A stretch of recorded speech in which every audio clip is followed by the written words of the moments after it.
जय माता दी दोस्तों। जैसा कि आप सभी जानते हैं, मार्गशीर्ष माह चल रहा है।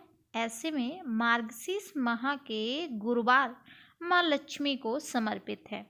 माँ लक्ष्मी व्रत पूजा की जाती है, व्रत रखती हैं। सुहागिनें स्त्रियां पूजा करती हैं और माँ लक्ष्मी का व्रत करती हैं।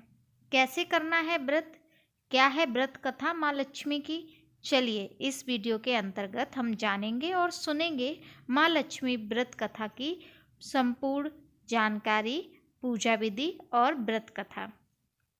प्रेम से बोलेंगे जय माँ लक्ष्मी। यह व्रत करने वाले स्त्री तथा पुरुष दोनों मन से स्वस्थ और आनंदमय होने चाहिए। इस व्रत को किसी भी महीने के प्रथम गुरुवार से शुरू कर सकते हैं। विधि नियम अनुसार हर गुरुवार को महालक्ष्मी व्रत करें। श्री महालक्ष्मी जी की व्रत कथा को पढ़ें। लगातार 8 गुरुवार को व्रत पालन करने के बाद अंतिम गुरुवार को समापन करें। वैसे यह व्रत पूजा पूरे वर्ष भर भी की जा सकती है। पूरे वर्ष भर हर गुरुवार के देवी की प्रतिमा या फोटो के सामने बैठकर व्रत कथा पढ़ें। शेष गुरुवार के दिन 8 सुहागनों या कुंवारी कन्याओं को आमंत्रित करें। उन्हें शाम के 7 पीठा या आसन पर बिठाकर श्री महालक्ष्मी रूप समझकर हल्दी कुमकुम लगाएं। पूजा की समाप्ति कर फल प्रसाद वितरण करें तथा इस कथा की एक प्रति उन्हें, जो उनकी प्रतिमा है, उन्हें देकर नमस्कार करें। केवल नारी ही नहीं अपितु पुरुष भी यह पूजा कर सकते हैं। वे सुहागन या कुमारी लड़कियों को आमंत्रित कर उन्हें हाथ में हल्दी कुमकुम प्रदान करें और व्रत कथा की एक प्रति देकर उन्हें प्रणाम करें। पुरुषों को भी इस व्रत कथा को पढ़ना चाहिए। जिस दिन व्रत हो उपवास करें, दूध फलाहार करें, खाली पेट ना रहें। रात को भोजन से पहले देवी को भोग लगाएं और परिवार के साथ भोजन करें। पद्म पुराण में यह व्रत गृहस्थ जनों के लिए बताया गया है। इस पूजा को पति पत्नी मिलकर कर सकते हैं। अगर किसी कारण पूजा में बाधा आए तो औरों से पूजा करवा लेनी चाहिए, पर खुद उपवास अवश्य रखें। उस गुरुवार को गिनती में ना लें। अगर किसी दूसरी पूजा का उपवास गुरुवार को आए तो वह भी पूजा की जा सकती है। दिन रात में पूजा की जा सकती है। दिन में उपवास करें तथा रात में पूजा के बाद भोजन कर लें। इस व्रत कथा को सुनने के लिए अपने आस पड़ोस के लोगों को, रिश्तेदारों को तथा घर के लोगों को बुलाएं और व्रत कथा को पढ़ते समय शांति और एकाग्रता बरतें। अगहन के पहले गुरुवार को व्रत शुरू करें और अंतिम गुरुवार को उसका समापन करें। अगर माह में 5 गुरुवार आए तो 5 गुरुवार को या फिर पूर्णिमा को भी पूजा करें। चलिए जानते हैं महालक्ष्मी व्रत कथा। बहुत ध्यानपूर्वक सुनेंगे और मन को श्रद्धापूर्वक हम माँ लक्ष्मी के व्रत को समर्पित करेंगे। भारतवर्ष के सौराष्ट्र देश में द्वापर युग की यह कहानी हुई है। सौराष्ट्र में उस समय भद्रश्रवा नाम के राजा थे। वे बड़े पराक्रमी थे। उनकी रानी का नाम सूरजचंद्रिका था। रानी दिखने में बहुत ही सुंदर तथा पतिव्रता थी। उन दोनों को 7 पुत्र तथा उसके बाद एक कन्या का वरदान मिला। कन्या का नाम श्यामबाला रखा। एक बार महालक्ष्मी जी के मन में आया कि जाकर उस राजा के राजप्रसाद में रहे।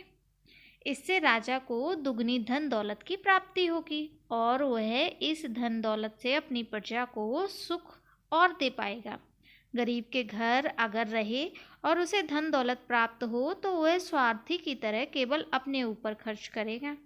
यह सोचकर श्री महालक्ष्मी जी ने बूढ़ी ब्राह्मण स्त्री का रूप धारण किया, हाथ में लाठी ली और लाठी के सहारे रानी के द्वार पहुंची। यद्यपि उन्होंने बूढ़ी औरत का रूप धारण किया था, पर उनके चेहरे पर देवी का तेज था।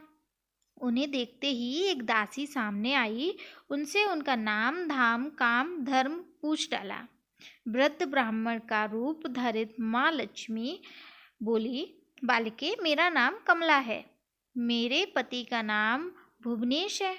हम द्वारिका में रहते हैं। तुम्हारी रानी पिछले जन्म में एक वैश्य की पत्नी थी। वह बस गरीब था।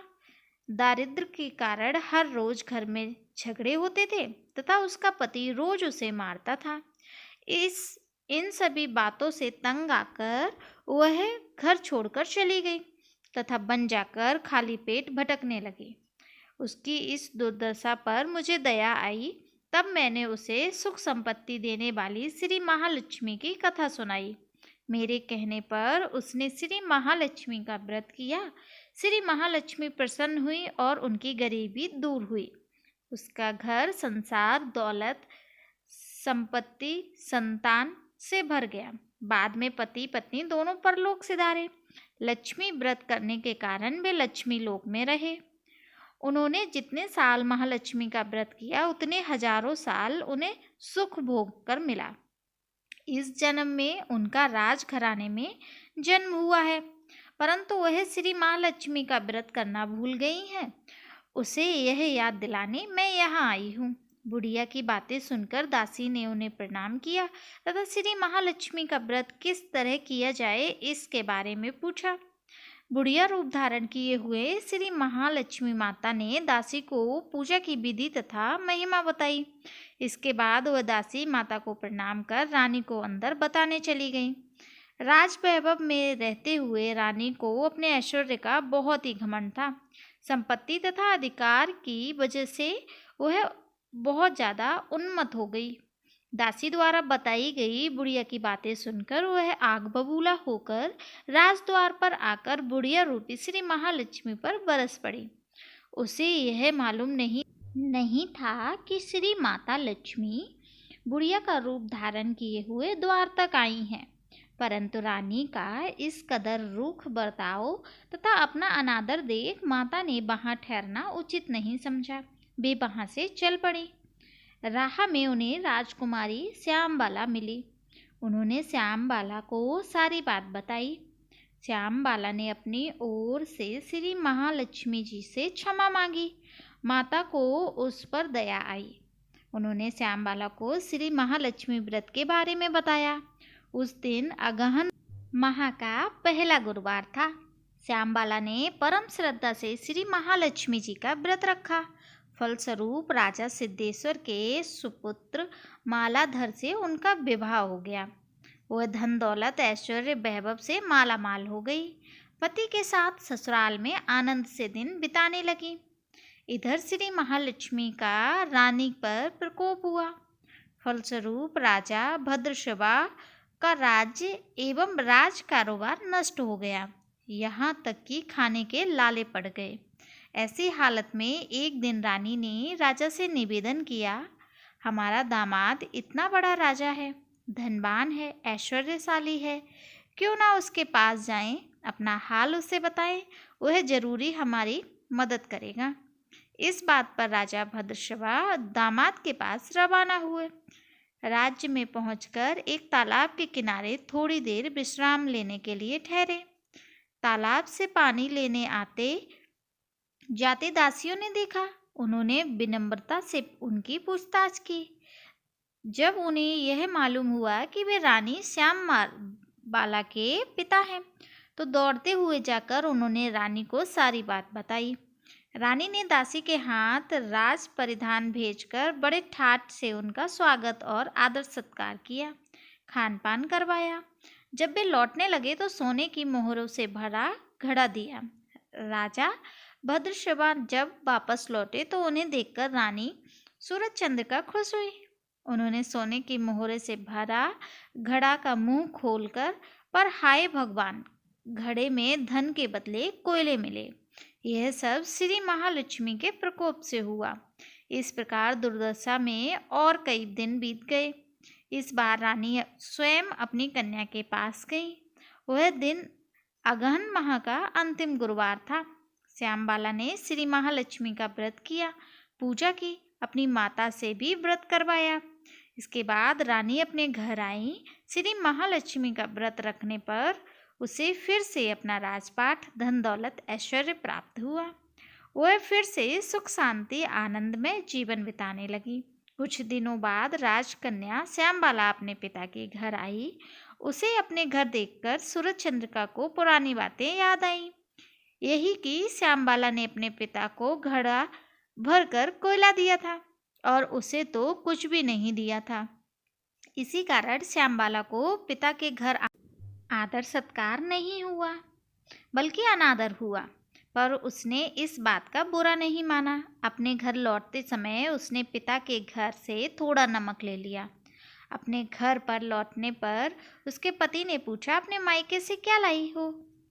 इस पर उसने जवाब दिया, वहाँ से सार लेकर आई हूँ। पति ने पूछा, इसका क्या मतलब है? श्यामबाला ने कहा, थोड़ा धीरज रखो, सब मालूम हो जाएगा। उस दिन श्यामबाला ने सारा भोजन नमक डाले बिना बनाया और परोसा। पति ने खाना चखा, सारा खाना नमक बिना था, इसलिए स्वाद न आया। फिर श्यामबाला ने थाली में नमक डाला, इससे सारा भोजन स्वादिष्ट लगने लगा। तब श्यामबाला ने पति से कहा, यही है मायके से लाया हुआ सार। पति को उसकी बात सही लगी। फिर वह दोनों हंसी मजाक करते हुए भोजन करने लगे।